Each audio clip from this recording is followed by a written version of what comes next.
दिल्ली के मुख्यमंत्री अरविंद केजरीवाल की याचिका पर सुप्रीम कोर्ट ने फैसला सुरक्षित रख लिया है। अरविंद केजरीवाल की जमानत की मांग और गिरफ्तारी की वैधता को चुनौती देने वाली याचिका पर सुप्रीम कोर्ट में आज सुनवाई हुई है। सुनवाई के बाद सर्वोच्च अदालत ने फैसला सुरक्षित रखा है। कोर्ट ने दोनों पक्षों को शनिवार तक लिखित नोट देने को कहा है। तो अरविंद केजरीवाल की तरफ से सुप्रीम कोर्ट में राहत की अर्जी लगाई गई थी और इस मामले में दोनों पक्षों की दलील सुनने के बाद देश की सर्वोच्च अदालत ने फैसला सुरक्षित रख लिया है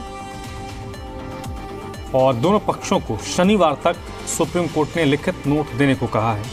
तो दिल्ली के मुख्यमंत्री अरविंद केजरीवाल से जुड़ी जो बड़ी खबर और बड़ी अपडेट इस वक्त सुप्रीम कोर्ट से आ रही है। सुप्रीम कोर्ट ने अरविंद केजरीवाल के मामले पर फैसला सुरक्षित रख लिया है। और चलिए सीधे रुख कर लेते हैं। देवेश इस वक्त मेरे साथ दिल्ली से जुड़ रहे हैं इसी पर ज्यादा जानकारी के साथ। देवेश, कोर्ट ने अरविंद केजरीवाल के जमानत के मामले पर फैसला सुरक्षित रखा है और शनिवार को दोनों पक्षों को लिखित में नोट देने को कहा है। तो क्या कुछ दलील पहले ये बताइए दोनों पक्षों की तरफ से आज सुप्रीम कोर्ट के समक्ष दिया गया? देखिए, बिल्कुल आज बेहद ही खास अहम दिन था। उम्मीद थी आम आदमी पार्टी को कि उनके जो नेता हैं वो बाहर आएंगे, लेकिन कोर्ट ने जो फैसला है वो फिलहाल सुरक्षित रख लिया। साथ ही साथ दोनों पक्षों को जो है शनिवार को जो है लिखित में जवाब दाखिल करने को कहा है कि ये लिखित में आप जवाब दाखिल करिए। दरअसल न केवल सीएम अरविंद केजरीवाल के वकील ने कोर्ट के अंदर जो दलीलें हैं वो रखी, सीबीआई के जो वकील हैं ASG राजू, उन्होंने भी चले मैं आपको रोकता हूं देवेश, और वकीलों का क्या कुछ कहना है वो पहले सुनवा देते हैं। वकील क्या कह रहे हैं इस मामले पर? आर्गुमेंट हुई है एट लेंथ मेरिट पे, दोनों केसेस पे, अरेस्ट पे भी और बेल पे भी। जिस तरीके के आर्गुमेंट हुई है, जिस तरीके से अभिषेक मनु सिंघवी जी ने बहुत डिटेल में अपने आर्गुमेंट के दौरान ये कहा कि किस तरीके से 41A का वायलेशन हुआ है। CBI ने पूरी तरीके से ये अरेस्ट इलीगल प्रूव करने के लिए उनकी आर्गुमेंट, लाइन ऑफ आर्गुमेंट थी। और दूसरी तरफ से राजू जी की आर्गुमेंट सिर्फ ये थी कि ये क्योंकि सेशन में इनको जाना चाहिए था, डायरेक्ट हाई कोर्ट चले गए हैं। इसकी भी हमने काउंटर में ये आर्गुमेंट दी है कि हाई कोर्ट के अंदर और सेशन के अंदर लीगली हमारे पास पावर थी, हम लोगों ने हाई कोर्ट चूज किया। हम लोगों को उम्मीद है कि जिस तरीके की आर्गुमेंट हुई है, ऑर्डर रिजर्व हो गया है। मोस्ट लाइकली कमिंग वीक के अंदर अरविंद केजरीवाल जी को रिलीफ मिलेगा और अरविंद केजरीवाल जी बाहर होंगे। Thank you sir. क्या उम्मीद लग रहा है सर, आज जो भी हियरिंग हुई इसको लेकर कुछ उम्मीद सर, उम्मीद कितनी है कि केजरीवाल जी नेक्स्ट वीक बार आ पाएंगे? देखिए, मैंने कहा आपको, हम लोगों को पूरी उम्मीद है। जिस तरीके से पेशेंसली हियरिंग हुई है, जिस तरीके से दोनों तरफ की आर्ग्यूमेंट्स आई हैं, उससे हम लोगों को पूरी उम्मीद है कि माननीय सर्वोच्च न्यायालय बहुत जल्दी, जब भी इस पे फैसला आएगा, अरविंद केजरीवाल जी को रिलीफ मिलेगा और अरविंद केजरीवाल जी बेल पे बाहर आएंगे। Thank you. संजीव नाम्बियार को आप सुन रहे थे, जिन्होंने कहा कि कोर्ट ने दोनों पक्षों की दलीलों को सुना है और उन्हें पूरी उम्मीद है कि जल्द ही अरविंद केजरीवाल को राहत मिलेगी और वो जेल से बाहर आएंगे। देवेश का एक बार फिर से रुख कर लेते हैं, दिल्ली से मेरे साथ जुड़े थे। देवेश, अब आप अपनी बात कंप्लीट कीजिए। देखिए, बिल्कुल जो राहत है फिलहाल तो नहीं मिल पाई है सीएम अरविंद केजरीवाल को, लेकिन आशा जरूर है आम आदमी पार्टी को और उनके नेताओं को कि जल्द ही उनको रिलीफ मिलेगा और वो बाहर आएंगे। जैसा कि सीएम अरविंद केजरीवाल के वकील बता रहे हैं कि दोनों पक्षों को जो है कोर्ट ने सुना है, तो ऐसे में उम्मीद ये जता रहे हैं कि जल्द ही वो विद इन 1 वीक में जो है उनको राहत मिलेगी कोर्ट से और वो बाहर आएंगे। लेकिन फिलहाल सुप्रीम कोर्ट ने दोनों पक्षों की जो दलीलें हैं वो सुनी और उसके बाद जो फैसला है वो सुरक्षित रख लिया है। साथ ही साथ शनिवार को मतलब शनिवार तक दोनों पक्षों को एक एक नोट जो है वो दाखिल करने को कहा है। तो ऐसे में मानकर चल सकते हैं कि अगले सप्ताह हो सकता है कि जो फैसला सुरक्षित रखा है उस पर फैसला आ जाए, क्योंकि शनिवार को अगर नोट दाखिल किया जाएगा तो उसके बाद रविवार होता है, रविवार को कोर्ट बंद होता है। तो ऐसे में फिर सोमवार या उस सप्ताह में ही जो है जो फैसला है वो आएगा। लेकिन आज कोर्ट के अंदर जो तमाम चीज़ों का जिक्र किया सीएम अरविंद केजरीवाल ने, ना कि केवल ये कहा कि उनको अंतरिम राहत जो है ईडी मामले में मिल चुकी है, जहां जो है मुश्किल से जो जमानत है वो मिलती है, लेकिन सीबीआई के मामले में फिलहाल जेल में है। गैर कानूनी बताया गया कि उनकी जो गिरफ्तारी है वो गैर कानूनी तरीके से की गई। हालांकि इस पर जो सीबीआई के वकील है उन्होंने कहा कि सीएम अरविंद केजरीवाल ईडी की न्यायिक हिरासत में थे उन दिनों जब सीबीआई ने उनको गिरफ्तार किया और बाकायदा कोर्ट से परमिशन ली गई। उसके बाद जो है उनको कानूनी रूप से जो है अरविंद केजरीवाल को गिरफ्तार किया गया। साथ ही साथ अभिषेक मनु सिंघवी ने यह भी जिक्र किया जब लोकसभा चुनाव के दौरान सुप्रीम कोर्ट से सीएम अरविंद केजरीवाल को राहत मिली थी और वो बाहर आए थे चुनाव प्रचार करने के लिए, उस बात का जिक्र भी जो है अभिषेक मनु सिंघवी ने किया और कहा कि उन्होंने शर्तों का पालन किया था, जब जमानत मिली थी उन सभी शर्तों का पालन किया था, तो ऐसे में जमानत दी जा सकती है। साथ ही साथ इस बात का जिक्र भी किया कि वो एक संवैधानिक पद पर है और ऐसे में वो देश छोड़कर नहीं भाग रहे हैं। तो तमाम चीज़ों का जिक्र जो है वो अरविंद केजरीवाल के जो वकील हैं अभिषेक मनु सिंघवी उन्होंने किया। साथ ही साथ सीबीआई के जो वकील हैं एएसजी राजू उन्होंने ये तक कहा कि निचली अदालत इनको जाना चाहिए। दरअसल जमानत के लिए अगर इनको राहत चाहिए तो निचली अदालत का रुख करना चाहिए क्योंकि सबके लिए एक समान अधिकार होना चाहिए।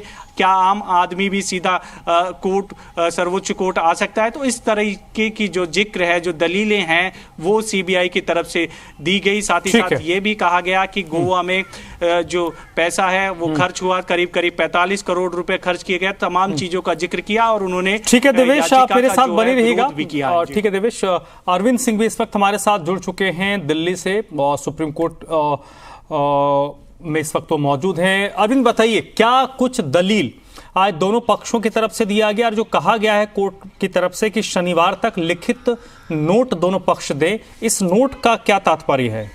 देखिए पूरे दिन आज कोर्ट में इस बात को लेकर के जिरह हुई है और जब कोर्ट का आज का वक्त टाइम खत्म हो रहा था काम का, लगभग 4 बजे के आसपास कोर्ट सुनवाई बंद कर देता है आमतौर पर, तो कोर्ट ने आदेश सुरक्षित रख लिया है और 2 मांग है अरविंद केजरीवाल की तरफ से। एक तरफ उन्होंने गिरफ्तारी की वैधता को चुनौती दी है, साथ ही उन्होंने जमानत की मांग की है। जहां तक आपका सवाल था कि लिखित नोट क्यों जमा कराने के लिए कहा गया है, कोर्ट जब आदेश सुरक्षित रखता है तो अमूमन पक्षकारों को इस बात का मौका देता है कि अगर वो कोई ऐसी बात कहना चाहते हैं जो कि जिरह के दौरान नहीं रखी गई, उस बात को भी कोर्ट के सामने रखना चाहते हैं, तो वो ब्रीफ में लिखित नोट जमा कर सकते हैं ताकि जब कोर्ट जमानत पर आदेश दे या फिर गिरफ्तारी की वैधता पर आदेश दे तो वो कोर्ट की जानकारी में रहे। तो कोर्ट ने एक बार फिर दोनों पक्षों को मौका दिया है कि अगर वो चाहें तो लिखित नोट जमा कर सकते हैं शनिवार तक, और ये कहते हुए कोर्ट ने आदेश सुरक्षित रखा है।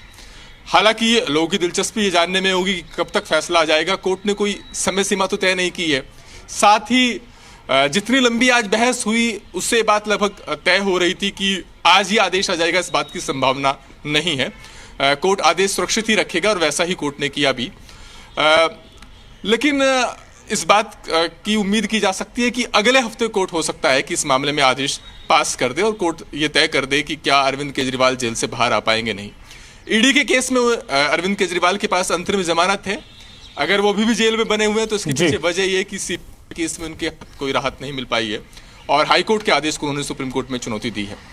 आज जो जिरह हुई उसमें अरविंद केजरीवाल की तरफ से जो अभिषेक मनु सिंघवी थे उनका मूल आर्गुमेंट ये रहा कि पीएमएलए के केस में 3 आदेश हमारे पक्ष में हैं और पीएमएलए में जमानत की दोहरी शर्तों का प्रावधान है, वो सख्त शर्तें होती हैं जिसमें कोर्ट को इस बात के लिए कन्विंस होना पड़ता है कि आरोपी ने अपराध नहीं किया और भविष्य में ऐसा अपराध किए जाने की भी आशंका नहीं है। तो सिंघवी का यह कहना था कि जब सख्त शर्तों के बावजूद पीएमएलए के केस में 3 आदेश उनके पक्ष में आ गए, एक निचली अदालत का और 2 सुप्रीम कोर्ट के अंतरिम जमानत के, फिर सीबीआई के केस में जहां पर इस तरह की सख्त शर्तें होती भी नहीं तब ना जमानत ना मिल पाना, ये अपने आप में हैरत की बात है। हालांकि अभिषेक मनु सिंघवी जो कह रहे थे उसमें एक पेच भी है। पेच ये कि जो सुप्रीम कोर्ट से मनी लॉन्ड्रिंग के मामले में अंतरिम जमानत मिली है अरविंद केजरीवाल को, उसमें सुप्रीम कोर्ट ने यह साफ किया है कि उसने केस की मेरिट पर विचार नहीं किया। जमानत की दोहरी शर्तों का जो प्रावधान है उस पर कोर्ट गया ही नहीं। पहली बार अगर आपको याद होगा कि अंतरिम जमानत इसलिए मिली ताकि चुनाव प्रचार मिल सके। दूसरी बार सुप्रीम कोर्ट से अंतरिम जमानत इसलिए मिली क्योंकि मनी लॉन्ड्रिंग केस में गिरफ्तारी की वैधता का मामला बड़ी बेंच को भेजा जा रहा था और ऐसे में उसमें वक्त लग रहा था, लिहाजा केजरीवाल लंबे वक्त से जेल में थे, इस आधार पर ईडी के केस में अंतरिम जमानत मिली। लेकिन दोनों केस में कोर्ट ने साफ किया था कि वो मेरिट पर नहीं गया। लेकिन चूंकि ये बात अरविंद केजरीवाल के पक्ष में जाती थी तो यही अभिषेक मनु सिंघवी की दलील भी रही। दूसरा उनका जो मुख्य आर्गुमेंट था वो ये था कि सीबीआई की जो केस में जो ट्रिपल टेस्ट है, जमानत की जो 3 शर्तें होती हैं जो सामान्य आपराधिक केस में होती है कि आरोपी अपराध जमानत पर रहने के दौरान सबूतों के साथ छेड़छाड़ नहीं करेगा, गवाहों को प्रभावित नहीं करेगा, देश छोड़कर नहीं जाएगा, उसने कहा कि इन तीनों शर्तों पर सिंघवी जी ने कहा कि तीनों शर्तों पर ये जो केजरीवाल हैं वो खरा उतरते हैं। इस केस में चार्जशीट दाखिल हो चुकी है, यानी जांच एजेंसी अपना केस चार्जशीट के जरिए कोर्ट में रख चुकी है, लिहाजा अब सबूतों के साथ छेड़छाड़ या गवाहों को प्रभावित करने की वैसी आशंका नहीं है जैसे कि अमूमन चार्जशीट दायर करने से पहले होती है। दूसरा यह कि अरविंद केजरीवाल संवैधानिक पद पर है, इसलिए इस बात की तो संभावना नहीं है कि वो देश छोड़कर कहीं भाग जाएंगे या मुकदमे का सामना नहीं करेंगे। तो ऐसे में जमानत ना दिया जाए इसका कोई आधार बनता नहीं है। सीबीआई की गिरफ्तारी की वैधता वाला जहां तक सवाल था, उस पर अभिषेक मनु सिंघवी ने पुरानी बात को दोहराया कि सीबीआई ने गिरफ्तारी ही इसलिए की क्योंकि मनी लॉन्ड्रिंग के केस में जमानत मिलने के आसार थे, लिहाजा ये सुनिश्चित करने के लिए कि वो जेल में रहे उनकी गिरफ्तारी की गई। इस मामले में दिलचस्प बात यह है कि जो सीबीआई की तरफ से एएसजी हुए उन्होंने जमानत की मेरिट पर बात ही नहीं रखी। जमानत के लिए उन्होंने कहा कि मुझे इस बात पर ही ऐतराज है कि जमानत अर्जी यहां सुनी नहीं जानी चाहिए। उनकी तरफ से कहा गया कि सामान्य आपराधिक केस में यह होता है कि आरोपी जमानत के लिए ट्रायल कोर्ट जाता है, वहां से जब राहत नहीं मिलती तो फिर हाई कोर्ट या सुप्रीम कोर्ट का रुख करता है। और ऐसे में अरविंद केजरीवाल आखिर किस प्रिविलेज से पहले हाई कोर्ट चले गए, और हाई कोर्ट ने भी उन्हें बाद में सलाह दी कि वो जमानत के लिए ट्रायल कोर्ट जाए, तो बजाय ट्रायल कोर्ट जाने के जैसे वो सुप्रीम कोर्ट में उन्होंने इस आदेश को चुनौती दी है, तो सुप्रीम कोर्ट को इस पर सुनवाई करनी ही नहीं चाहिए। यानी एएसजी राजू इस दलील में गए ही नहीं कि ट्रिपल टेस्ट की शर्तों पर खरा उतरते हैं नहीं, या जमानत मिलनी चाहिए नहीं मिलनी चाहिए। उन्होंने सिर्फ इतना भर कहा कि जमानत अर्जी पर सुनवाई होनी नहीं चाहिए, ट्रायल कोर्ट में जाना चाहिए था अरविंद केजरीवाल को, जैसा कि बाकी सह आरोपी गए हैं, चाहे के कविता हो चाहे मनीष सिसोदिया हो, और उनको जमानत भी मिली है बाद में सुप्रीम कोर्ट आने के बाद। लेकिन अरविंद केजरीवाल ने इस कानूनी राहत का विकल्प नहीं आजमाया और उन्होंने सीधे हाईकोर्ट का रुख किया। उनका कहना था कि हाईकोर्ट सुन सकता है, लेकिन उसके लिए स्पेशल केस होना चाहिए, और हाईकोर्ट को चूंकि वो कन्विंस नहीं कर पाए, यही वजह है कि हाईकोर्ट ने उन्हें निचली अदालत जाने की सलाह दी। लेकिन जहां तक गिरफ्तारी की वैधता का सवाल है, इस पर सीबीआई की तरफ से एसडीएसपी राजू ने बड़ी विस्तार से बात रखी, बताने की कोशिश की कि कैसे उनके खिलाफ पुख्ता सबूत हैं, गवाहों, इस मामले में जो हवाला ऑपरेटर्स हैं उनके व्हाट्सएप चैट हैं, और किस तरीके से रिश्वत की रकम का इस्तेमाल किया गया गोवा चुनाव प्रचार में, इसके लिए सबूत हैं। जो कुछ सीबीआई की तरफ से अर्जी दी गई निचली अदालत में जब गिरफ्तारी की मांग की गई थी, वो सारी अर्जी में जो कुछ बिंदुवार बातें थी वो सारी रखी गई। बहुत विस्तार से उस बात पर उन्होंने अपनी बात रखी, और उसके बाद कोर्ट ने आदेश सुरक्षित रखा दोनों पक्षों की दलील सुनने के बाद। बहुत बहुत शुक्रिया अरविंद आपका इतने विस्तार से इस पूरे मामले को समझाने के लिए, बताने के लिए। दिवेश आपका भी बहुत बहुत शुक्रिया।